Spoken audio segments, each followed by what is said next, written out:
A few German soldiers were constantly searching houses. They were looking for a place for their captain to stay. This was a time filled with war and chaos. Jeanne's parents had both perished in the war, leaving her and her grandfather to rely on each other for support.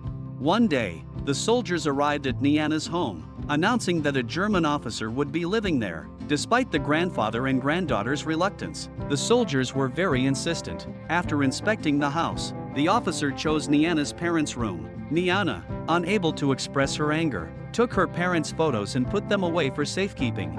That night, Jeanne played the piano for her grandfather. Their peace was interrupted by the arrival of the German officer, Werner. He introduced himself to the grandfather and granddaughter, explaining that he did not come willingly. He then politely asked to see his room. The girl led him to the bedroom, and after the officer thanked her, she closed the door and left without hesitation. Early the next morning, the grandfather sent Jeanne out to buy some things. The atmosphere suddenly became tense when the German officer came downstairs. He tried to show goodwill by complimenting their home, but the grandfather and granddaughter remained wary.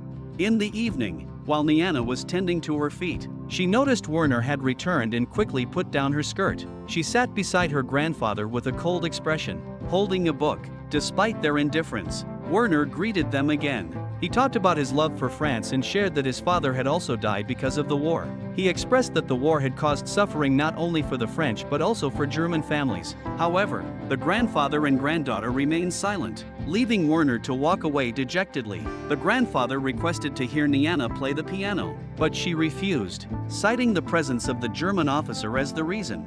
Having lost her bicycle, Jeanne had to walk to run her errands. While resting by the roadside, Werner drove by and kindly offered her a ride. Jeanne, however, walked past the car without acknowledging him. One day, as she was heading out again, her cousin drove by and offered her a ride. This time, she accepted gladly, but upon arriving home, she stormed out of the car. Her cousin and his companion's voices could be heard declaring their dominance as she walked away.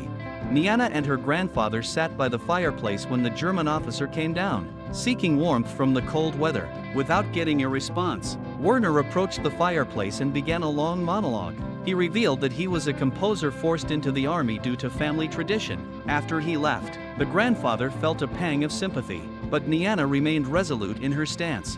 During the day, Jeanne went out to teach piano lessons. A woman excitedly told her that her husband would soon return.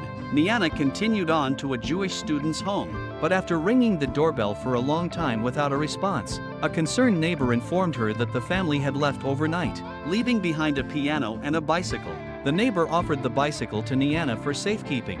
On Christmas Day, Jeanne returned home to find her cousin there with delicious chicken. The grandfather warmly welcomed him and invited Jeanne to join them for a drink. After refusing, Jeanne went upstairs to change clothes, and she noticed a letter addressed to Werner. After exchanging Christmas greetings with the grandfather, her cousin left.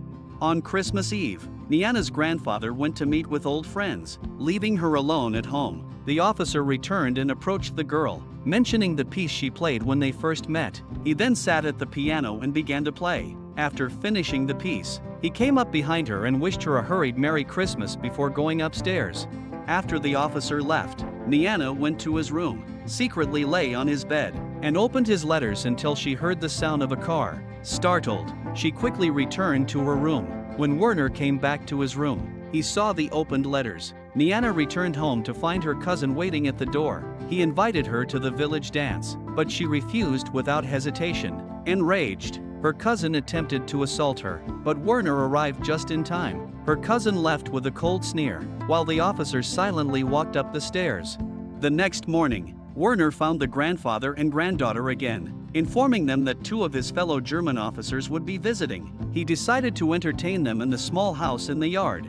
That evening, the grandfather and granddaughter heard the sound of Werner arguing with his friends. The friends loudly reminded him that as a German soldier, he should be loyal to Germany. After a while, Werner came in and warned them to forget what happened that day. The grandfather and granddaughter remained silent. Werner, suddenly breaking down, asked what he should do. He then resolved to be true to his duty. Jeanne happened to see someone planting explosives in the German officer's car. Seeing Werner about to leave, she hurriedly began to play the piano. The music drew the captain back inside, while his friends waiting at the door started the car. There was an explosion, although Werner escaped unscathed. His friends were severely injured. This incident led to a massive crackdown on resistance fighters by the Germans. Jeanne's friend was captured, and she silently adopted her friend's child. Werner received orders and came to bid farewell, carrying his suitcase as he prepared to head to the Russian front. With teary eyes, Jeanne ran out for the first time to say goodbye to him. The two looked at each other through the car window, and finally, with great reluctance, they parted ways.